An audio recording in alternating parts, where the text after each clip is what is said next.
भगवते वासुदेवाय।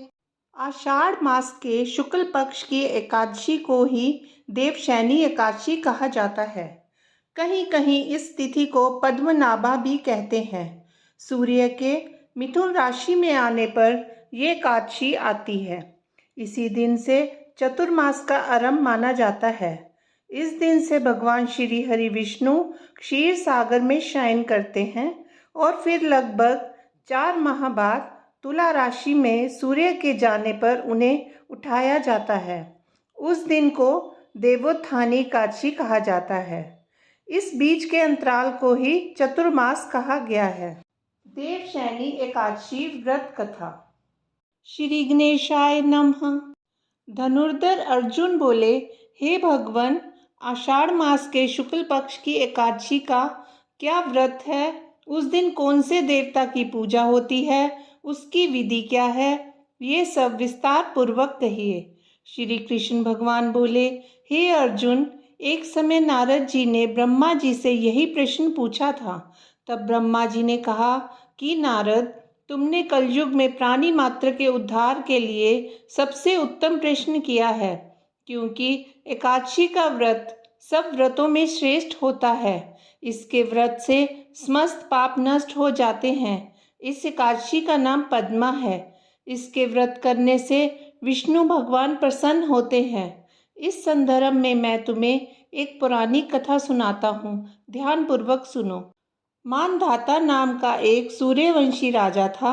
वह सत्यवादी, महान प्रतापी और चक्रवर्ती था। वह अपनी प्रजा का पालन संतान की तरह करता था। इसकी समस्त प्रजा धन धान्य से परिपूर्ण थी और सुखपूर्वक रहती थी। उसके राज्य में कभी अकाल नहीं पड़ता था, कभी किसी प्रकार की प्राकृतिक आपदा नहीं आती थी। किंतु ना जाने देव क्यों रुष्ट हो गए। राजा से क्या गलती हुई कि एक बार उसके राज्य में अकाल पड़ गया और प्रजा अन्न की कमी के कारण अत्यंत दुखी रहने लगी। राज्य में यज्ञ होना बंद हो गए। एक दिन दुखी होकर प्रजा राजा के पास जाकर प्रार्थना करने लगी, हे राजन, समस्त विश्व की सृष्टि का मुख्य कारण वर्षा है। इसी वर्षा के अभाव से राज्य में अकाल पड़ गया है और अकाल से प्रजा मर रही है। हे भूपति, आप कोई ऐसा उपाय कीजिए जिससे हम लोगों का दुख दूर हो। यदि शीघ्र ही अकाल से छुटकारा ना मिला तो विवश होकर प्रजा को किसी दूसरे राज्य में शरण लेनी होगी। इस पर राजा मानधाता बोला, आप लोग ठीक कह रहे हैं। वर्षा न होने से आप लोग बहुत दुखी हैं। राजा के पापों के कारण ही प्रजा को दुख भोगना पड़ता है। मैं बहुत सोच विचार कर रहा हूँ, फिर भी मुझे अपना कोई दोष नहीं दिखलाई दे रहा है। आप लोगों के दुख को दूर करने के लिए मैं बहुत यत्न कर रहा हूँ, किंतु आप चिंतित न हो, मैं इसका कुछ न कुछ उपाय अवश्य ही करूँगा।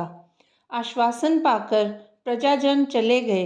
राजा मानधाता भगवान की पूजा कर कुछ मुख्य व्यक्तियों को साथ लेकर वन को चल दिया।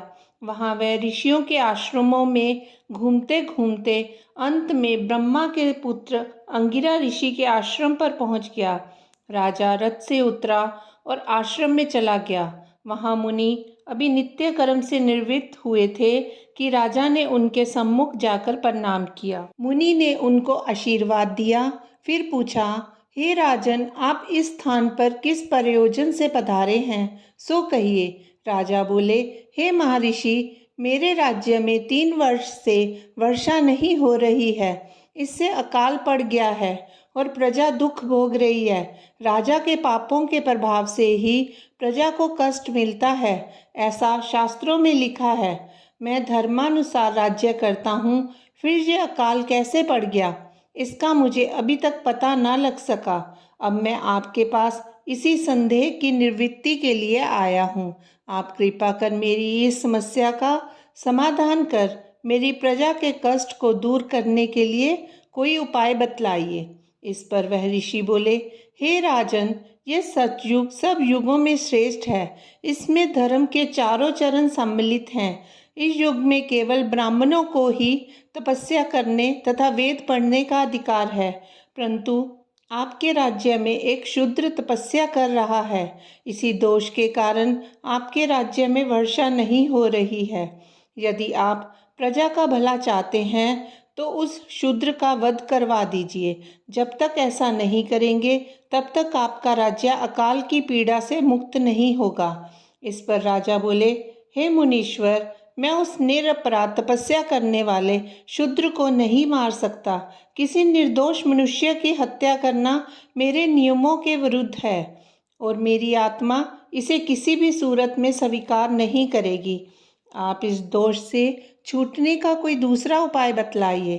तब ऋषि बोले, हे राजन, यदि तुम ऐसा ही चाहते हो तो आषाढ़ मास के शुक्ल पक्ष की पद्मा नाम की एकादशी का विधि पूर्वक व्रत करो। इस व्रत के प्रभाव से तुम्हारे राज्य में वर्षा होगी और प्रजा भी पूर्व की भांति सुख पाएगी, क्योंकि इस एकादशी का व्रत सिद्धियों को देने वाला और उपद्रवों को शांत करने वाला है।